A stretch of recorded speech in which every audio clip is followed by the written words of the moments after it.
What's up, guys? Welcome back to the Yu-Gi-Oh house. Today we're doing a list on the best decks that you guys can use on Master Duel.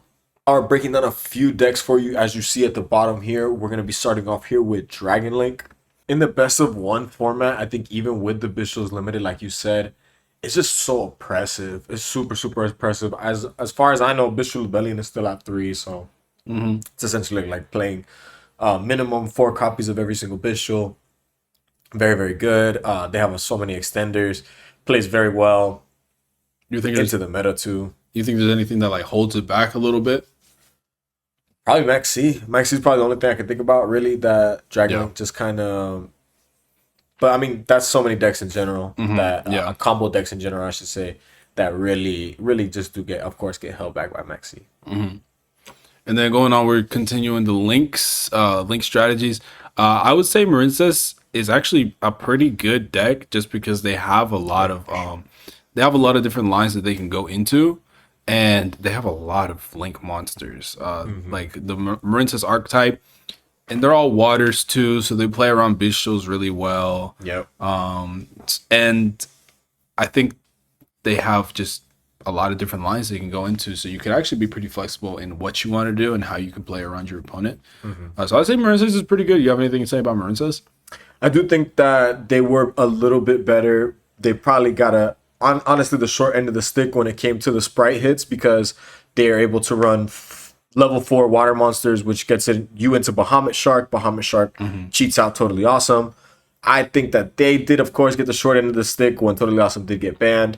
But other than that, I think Marincess is definitely an awesome strategy. Battle Ocean is insane. Argonaut is very good, very hard to out, and like I said, in a best of one format, it's really hard to deal with monsters, with those towers-esque kind of monsters like Argonaut.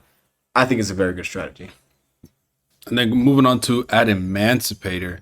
Adamancipator is just a wacky, it's a wacky build. Like, it's just a wacky deck, and they have monsters that you don't expect to do what they do. Like, the first time that I played against an Adamancipator deck, I was completely caught off guard by the effect monster that can negate, and the what is it, the block dragon or the block dragon that can just recur itself out of graveyards. I was getting hand looped.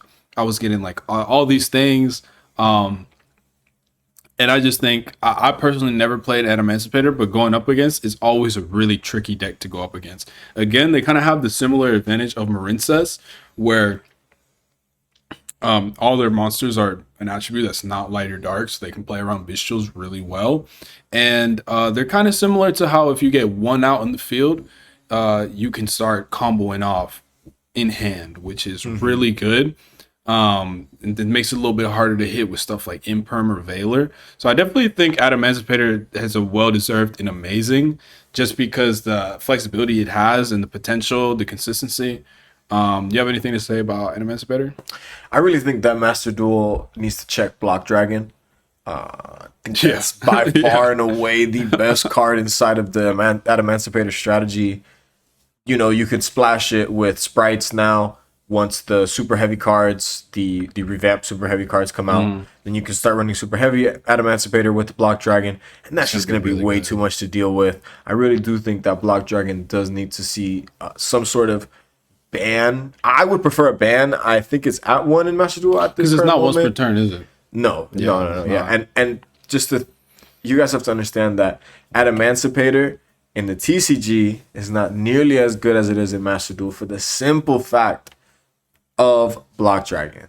It's just absolutely insane. It makes the strategy just so much more powerful.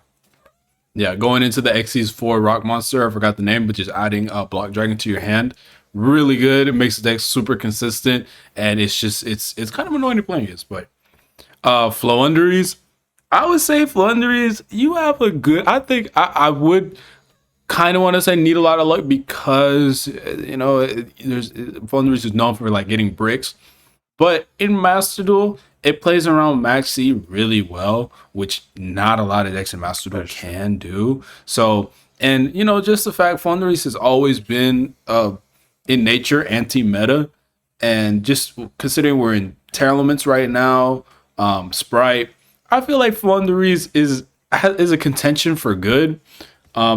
Do you think it needs to be in a lot of luck, or do you think it has a solid spot in good? I do think that Prosperity being at 1 does definitely harm the deck. The deck already bricks a lot. At the same time, you're not really wanting to run too many pot cards anyways, with 1 Pride of Prosperity, 3 Duality, and maybe a single Extravagance. You should be pretty solid with that. Yeah. However, I mean, I just think, like you said, just to touch on the fact of Maxi, I think that's the best thing going for Flouanderies, right? It's the fact that it can play around Maxi like it's nothing. You activate Maxi against a Flouanderies player.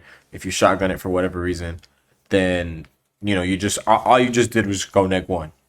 Yeah, win barriers is a thing in Master Duel too. So if Flouanderies gets going, then they can stop you from playing, and then that's, you know, pretty bad.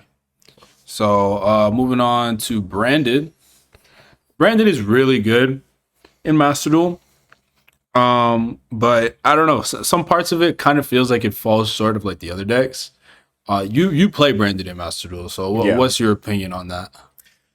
If I were to tell you that Branded is a good deck, then, you know, you take it face value, right?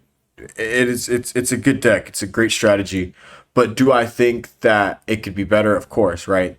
When the new support comes out, then of course the deck will probably fit into that amazing category. But as of right now, I think it just has to stay at the good category. I think a lot of people already know what the deck does. They know to hold that Ash for the Branded Fusion. As you guys saw in the meta breakdown, Master Duel actually posted some percentages of hand traps that are getting run. And I think the second most played hand trap was Ash, right? So people are starting to catch on, realizing, okay, all I have to do is hold the Ash for the Branded Fusion, and I'm solid. So yeah, with 1 crossout designator, the deck definitely does suffer. 1 crossout, two call buys. So you know you can work around, but definitely a little bit more restrictive than how it is in TCG right now. Absolutely. Again, you know, waiting for support and stuff. Once Duality starts rolling out and stuff, we're just gonna be, maybe if Dragoon ever becomes unbanned, you know, we could see it, you know, kind of pick up some steam.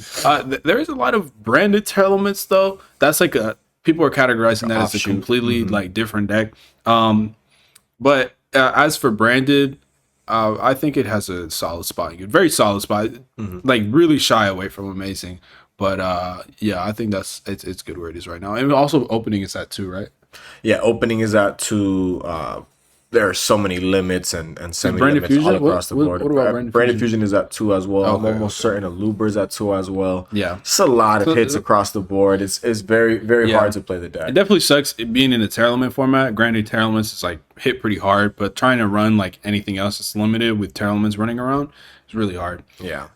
For heroes, I'm kind of tempted to say this doesn't need a lot of luck, because not only heroes you can get a combo started pretty consistently. I would say it's on average like consistent with how Yu-Gi-Oh deck should be, like average engine sizes, whatever. But you need really harp on the fact that your opponent doesn't open hand traps, because any hand trap in most of the hand traps being run in Master Duel are Imperm, Ash, Maxi, Valor, and heroes loses very hard to all of those hand traps. Absolutely. And there are people who, you know, play heroes and do very well, rank very well. But for you to play hero, combo off, and do what you need to do, you need to rely on the fact your opponent does not open the right hand traps. And with everybody running the same hand traps, which is again Imperm, Ash, Maxi, I think that heroes is in the need a lot of luck category. Okay. Especially since we don't have the new hero support, like Wake Up Elemental Hero.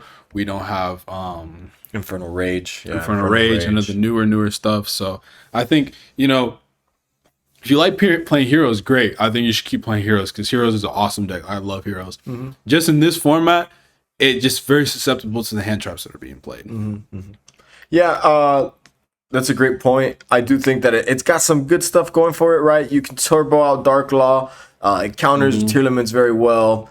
But, I mean, guys, let's be real. Tearlaments can easily handle that Dark Law.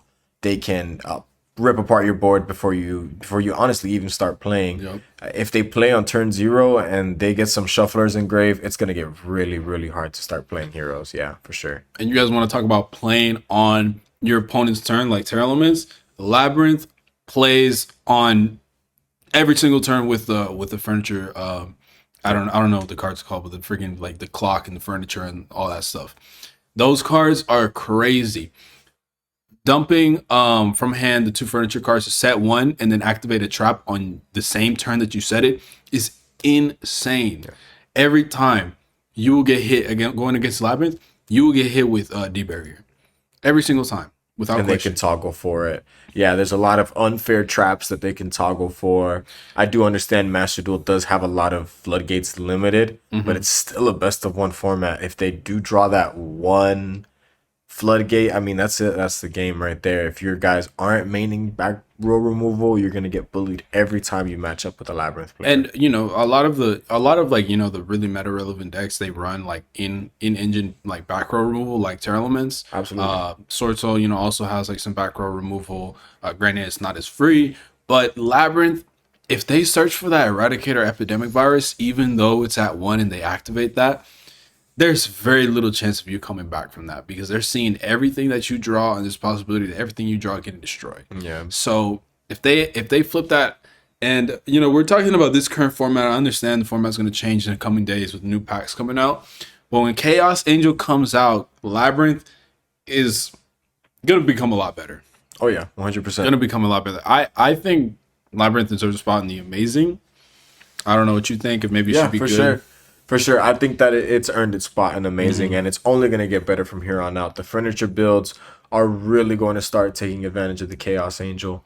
You guys are going to be seeing some really nasty and surprisingly combos out of a trap deck.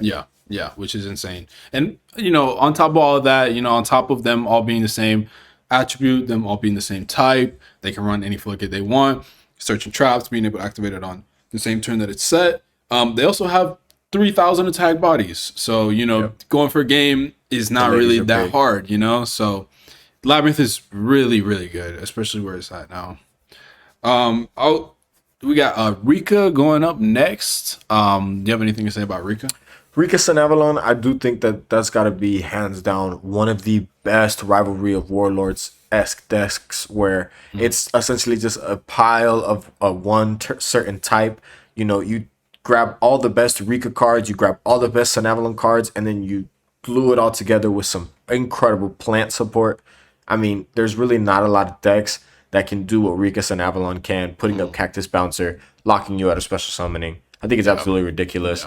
But I will say this, that in this current format, I do think it's a bit lacking. TierList is just so overpowering, so smothering. And like I said, controlling that graveyard does make it really hard to play. I gotta put Rika in the good category. I don't know about you. I would put it in the good category. Step below. Amazing. Yeah. I would agree with that. So going on to Sword Soul, I might be a little biased, guys, but I think Sword Soul is amazing in Master Duel. 100%. Just because Protos is a card. It's honestly, a really good card. if Protos was even at 1, it's still searchable, like easily searchable in Sword Soul. Just because Protos is a card, and Protos can, first of all, Protos is dark. So as soon as you get on the field, you can already call dark. Terra Elements is the #1 card in the format, and it's probably going to be like that for a long time unless they hit serious hits on the ban list, like banning certain cards and stuff. I think Sword Soul, just with the consistency it has, the access to Protos, it even has the ability to play some floodgates if you want, and just the combo potential it has. You can play Kurikara in the deck because it's very easy to put pressure on your opponent even with a Vishuda or 110. You activate that effect, and then you can pop off with something in graveyard if you get the token off, and then da-da-da-da-da. I think Sword Soul has a really good spot in amazing. Also, Shang Ying just being able to non-target banish, and that's good against Mech Knight. That's good against Borlo Dragon. That's good against towers and stuff. And it can also run Psychic and Punisher, which is a really, really good tower. So yeah, I will say that in a form it does fall behind certain decks, just because I would say just, being locked into worms at certain points, it does hurt the strategy a little bit. But besides that, I mean, I can't really say too many bad things about Sorcel. Yeah, I do think the deck is absolutely fantastic. It's a mid-range deck, so it doesn't hard lose to Max C. You can still put up a few interruptions under a few summons. It's very resilient. I think that the Heavenly Dragon Heavenly Dragon Cycle or Heavenly Dragon Circle, great for dodging imperm, other targeting effects. Very, very good. And that, with all that being said, all of that pales in comparison to the fact that Protoss is legal and Protoss is at 3. And so there's just that in general is enough to put this deck in the amazing category. And if you want, you can run the engine relatively small and run Yeah. like 15 hand traps if you wanted to. So really, really good strategy. Absolutely. Moving on to TierList, I don't think anybody needs to tell you guys that TierList are the best deck in MasterDuel right now, simply because you really can set up a board before your opponent even starts their turn. Like if you get the right mills and you're milling the right things, and then you mill one Kelbeck, and then all of a sudden you can put up a Grapha if you have Mud Dragon in the grave, and then you can run a Super Poly, which is a crazy ass board breaker. You have Crime, you have Scream, you have Sulic, which is negates, removal, the Starfrost spell that destroys. It's just TierList just has way too much gas, even with the hits that TierList already has, which is I think Kalos is at 1, Merly's at 2, something. Don't quote me on that. Merly might be unlimited, but one of them is limited. But yeah, guys, I mean, really, really freaking good. And I don't think Kelbeck is limited. I think Yugioh is, and Kelbeck's not, which doesn't make any sense. Kelbeck might be at 2, Yugioh at 1, which still gives you 3 millers. Yeah. Still having a play set of millers is freaking crazy. Yeah, especially you see a lot of builds. Oh yeah, for sure. You see a lot of builds playing the Hell Should All for extra mills, and access to Winda. I mean, the deck is absolutely ridiculous, mad resilient. It puts up Barone, like you said, it puts up Crime, which I think is the most important card to flex into, right? You don't lose to board breakers ever. You can negate things like Dark Ruler no more. Absolutely ridiculous. There's just so much that the deck doesn't lose to, right? You try to ice them out of their graveyard, you try to de-shifter them, and before you know it, you're locked under Baguska. So yeah, there's way too many things for the deck to flex into. It's gonna take some serious hits on the ban list for that to be different, right? For this not to be the top tier deck, there needs to be some huge hits on it. I mean, and just putting up Elf under Dweller and Rook Kalos is crazy. Like pretty much getting rid of your opponent's graveyard and negating a special summon on top of 2 really good cards being unaffected by card effects, or not being able to be targeted. Yeah. Really, really good. And the fact that Sprite Elf can literally spam out level 2s from the grave just every single turn. Really, really good. But speaking of sprites, the strategy that actually uses it the best, sprites are top tier. Sprites are definitely one of the best strategies you can play right now. Not as good as TierList, but Sprite is just got way too much gas in MasterDuel. It's very hard to hit him with hand traps. If you've ever watched a hand trap guide for Sprite, you literally need 3 hand traps to stop their turn. It's always a safe bet to, negate the gigantic Sprite. Yep. But even before that, I mean, if they have gas in their hand, they're going to be able to put something on board. Yeah. And even if you negate the gigantic Sprite, it's a very high chance they can still get into Elf or Sprint, Link Climb for an IP, and a Sprite Elf. And then on your turn, they put up Mech Knight, and then good luck getting over that Mech Knight, because if they have any other negates, any back rows, any hand traps, it's going to be very hard to get into the card that you need to get over that Mech Knight. Yeah. Yeah, for sure. And this is, of course, highlighting any sort of combo variant of Sprite, Adventure Sprite, Melfi Sprite, any sort of even pure Sprite. There's not so much the how we have in the TCG where there's just totally awesome turbo. No, in MasterDuel, you really have to play being mindful of your board presence at all times, right? You're playing cards like IP Masquerena. You're playing cards like Mech Knight Crusader Avermax now, right? That's the cards you're trying to get into. You're making elf and having it proc on your opponent's turn. Very, very good. I think the strategy is incredible, like you said. Very resilient to hand traps. Even if you deal with the normal summon, right? You remove the normal summon you get rid of the level 2. They still have starter. They still have e-telly. There's so many ways to get back into the game, even not relying on the normal summon. It's just absolutely ridiculous. Yeah, Sprite really, really good. Going into Runic.